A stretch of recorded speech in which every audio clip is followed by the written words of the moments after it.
Assalamualaikum warahmatullahi wabarakatuh. Perkenalkan nama saya Muhammad Anan dengan NIM 1218025. Di sini saya akan menerangkan tentang e-commerce produk keramik. Studi kasus di Valoya Keramik. Yang pertama pendahuluan. Toko Valoya Keramik berdiri pada bulan April 2019.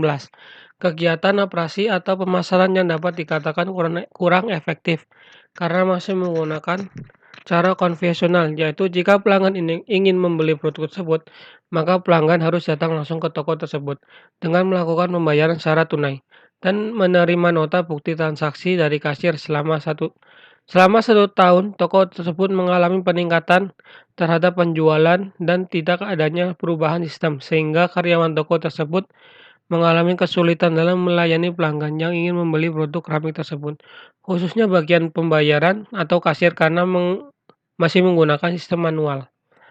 Definisi e-commerce. E-commerce merupakan aplikasi dan proses bisnis yang menghubungkan perusahaan, konsumen, dan komunitas melalui transaksi elektronik dalam perdagangan elektronik barang, jasa, dan informasi. Biom e-commerce merupakan pengiriman informasi, produk atau layanan, atau pembayaran melalui line, telepon, jaringan, komputer, atau elektronik lainnya. Dalam meningkatkan mutu barang dan kecepatan pelayanan pada aspek online, penjualan yang dilakukan memiliki jangkauan luas atau tidak terbatas oleh wilayah. Model e-commerce. Kegiatan e-commerce mencakup banyak hal, diantaranya model yang digunakan adalah sebagai berikut. B2C ini adalah jenis e-commerce yang paling terkenal khususnya Indonesia, di mana produsen atau perusahaan memasarkan produk secara langsung dengan customer sebagai mangsa pasar. Jadi diibaratkan seperti toko retail berbasis online, di mana pembeli bisa membeli produk secara eceran tanpa jumlah minimal tertentu. Metode pengumpulan data. Metode pengumpulan data adalah bagian instrumen pengumpulan data yang menggunakan beberapa metode berdasarkan data dan sumber data yang dijabarkan. Yaitu ada 3, 1 wawancara, 2 observasi, yang 3 studi pustaka. Metode pengembangan sistem. Pengembangan sistem menggunakan analisa berorientasi objek dengan metode waterfall, yang dilanjutkan dengan perancangan proses dan perancangan basis data.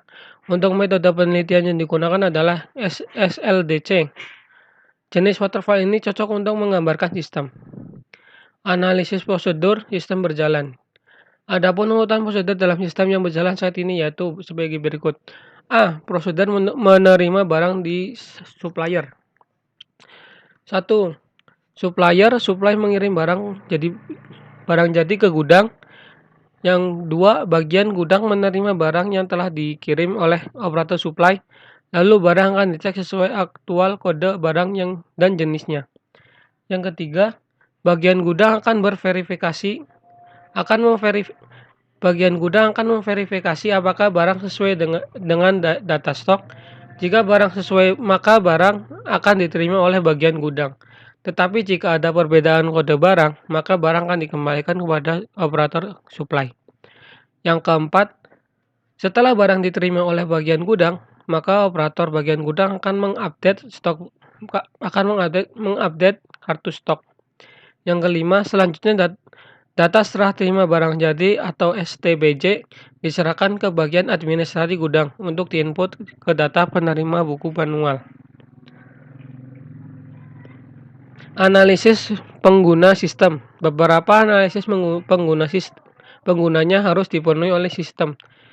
Dalam hal ini adalah pengguna atau user, pemesanan, dan penjualan pada toko Valoya Keramik. 1. Reseller. A. Mencari jenis toko yang bagus. B. Mengelola pemesanan. C. Mengelola produk. D. Mengelola pengirim. Dan E. Mengelola retur produk. Yang 2. Admin. Melakukan pemeliharaan sistem. Mengelola user. Kelola data diri. Yang ketiga, konsumen. A. Dapat menghapus data. B. Menerima konfirmasi pemesanan. C. Melihat produk. D. Melakukan pembayaran. E. Melakukan retur produk. Analisis pengembangan sistem. Tahapan analisis pengembangan sistem merupakan tahapan yang kritis dan sangat penting dalam kesalahan. Dalam tahap ini akan menyebabkan kesalahan pada tahap selanjutnya. Sistem yang akan diusulkan dan dimodifikasi Adapun tujuan utama tahapan analisis sistem ini sebagai berikut.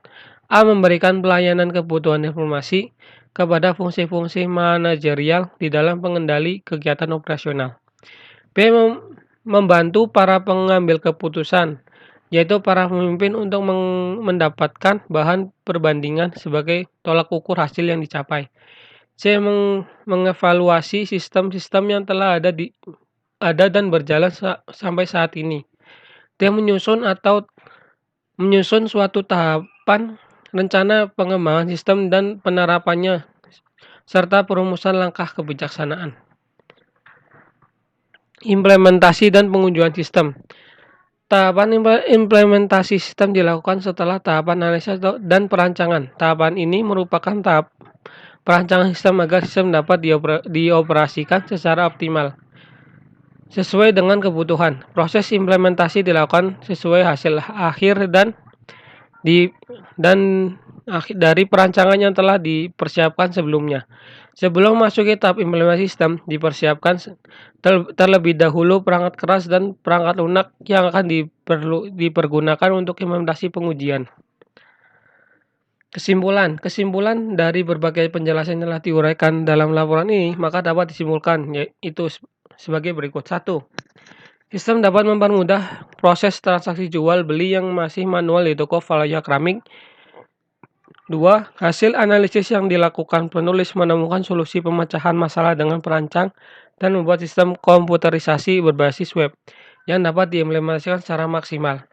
D. Sistem ini bisa memperluas pemesanan produk yang ada di toko Valoya Keramik ke berbagai luar daerah. B. Memudahkan pelanggan dalam melakukan pembelian produk dimanapun. Sekian dari saya. Assalamualaikum warahmatullahi wabarakatuh.